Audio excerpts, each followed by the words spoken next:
Shit, I ain't doing no good. Spo's doing good. Spo's doing good. Dante. Hey, Coach, just, man, how exciting is it for you to be coaching this team with the type of groove that they're in? Second game straight, 6 guys in a double figure. Of course, Kawhi and PG both with, I believe, 28 plus. Just how exciting is it for you to wake up and know that you're coaching these guys so locked in? It's a good feeling, to finally get it together. And like I said, I give credit to our coaching staff and to our players for just putting the work in to get better. And like I said, it could be anybody's night, with PG, Kawhi, and James, depending on the flow of the game.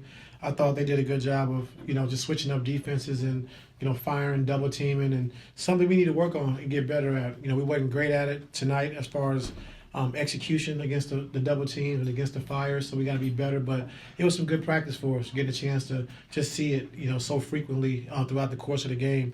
And we know we definitely got to get better with that. But, like I said, Kawhi and PG today, the rhythm they were in, especially PG in the second half, was really good to see. All right. During the last 5 games now, multiple threes each game, 60% from 3. Finally, about what you expected after that rough start from him, eventually coming back to earth the other way. Yes, sir. Like I said, we got confidence in T-Man that he's going to make shots, and just don't get frustrated. It's part of the game, and, even great players, they go through the same thing, so you can't get down. Just keep doing your job, being great defensively, all the hustle plays, rebounding basketball, and your shot's going to come around. Like you said, the last 5 games, being able to shoot 60% from 3 is huge for him. Seems like there's a, not an understanding, but the last couple of games, the way it's gone, it's like James and Kawhi really take over in that second quarter, and everyone kind of picks up after that. Is there something there that guys are just bouncing off each other and making it a workable your turn, my turn type of offense for you guys? I wouldn't say your turn, my turn. I think, just playing the game the right way. If guys have a good rhythm, then we want to continue to keep going to those guys. And, when James is in the pick and roll rhythm, we want to keep, featuring James like he was in the Phoenix game, And so, when you have great players, the most important thing is those guys willing to sacrifice to letting guys be who they are. And that's why, we've been playing, good basketball as of late, because, each guy has allowed each other to be great in what they do. And so we just got to continue to keep doing it. Like I said, a lot of work to still put in to get better, but we're doing some good things, and we just got to continue to keep growing. Kawhi, Paul, they had 13 assists without a turnover tonight. With all the shots they had, with all the touches that they've had, how do you evaluate how well they took care of the ball, many plays, still got shots for themselves as well? Yeah, it was good.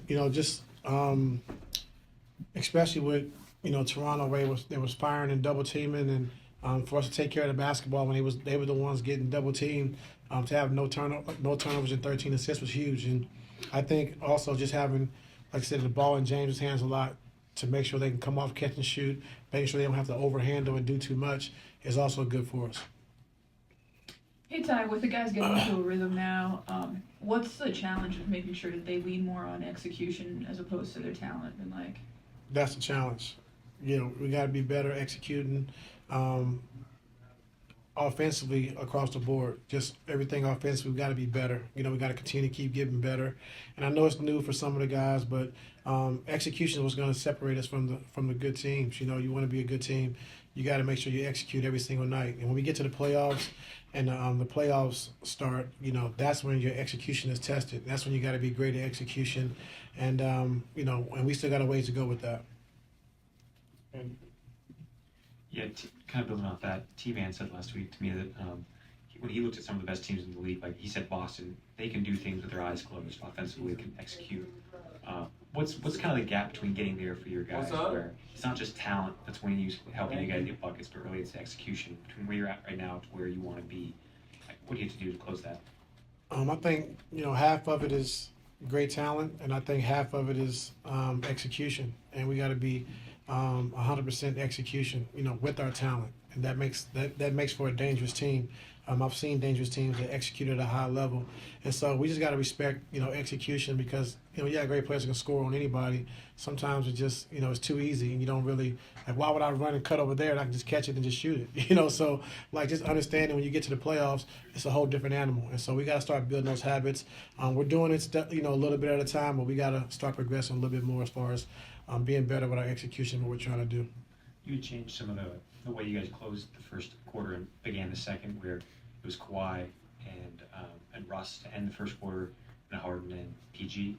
It's usually flipped a little bit. Mm-hmm. What do you want to see from those pairings? No, when we got our good rhythm, it was Russ and Kawhi closing the quarter, but when Kawhi missed 11 games, he couldn't play the full quarter stretch, and so. We had to flip him and PG for those, games when he came back, but now he's able to play full quarters now. So we went back to the Russ and Kawhi, and then PG and James in the second quarter. So that's kind of that's what I like better. Hey, Coach, Siakam was a late scratch, so they decided to go with Dennis in the starting lineup. And it seemed like Schroeder and Quickly put a lot of pressure on you guys defensively in transition. Those two together shot 14 free throws by themselves, more than you guys did in total. How difficult was it for you guys to contain them in transition? And in the half court as well, coming on screen, it seemed like they did everything they could to try to get to the basket. What did you guys do defensively to try to, counter that? We wasn't heavy on shrinks. We didn't do a good job with that. That was one. And then, two, just getting back in transition. Like I said, loading to the basketball. We missed 4 or 5 loads on Quickly. We missed 2 for sure on Dennis. And so you can't allow this team to get to the basket. And that's what I'm talking about, as far as, we know they average 67 points in the paint, so we can't allow them to get those easy baskets. So we got to be better, with that. And so, when they're attacking the basket, they have speed. They're herky-jerky. They do a good job of drawing fouls. And so we just didn't do a good job of keeping them off the free throw line. Thank you. Thanks, Coach. Yeah, you try.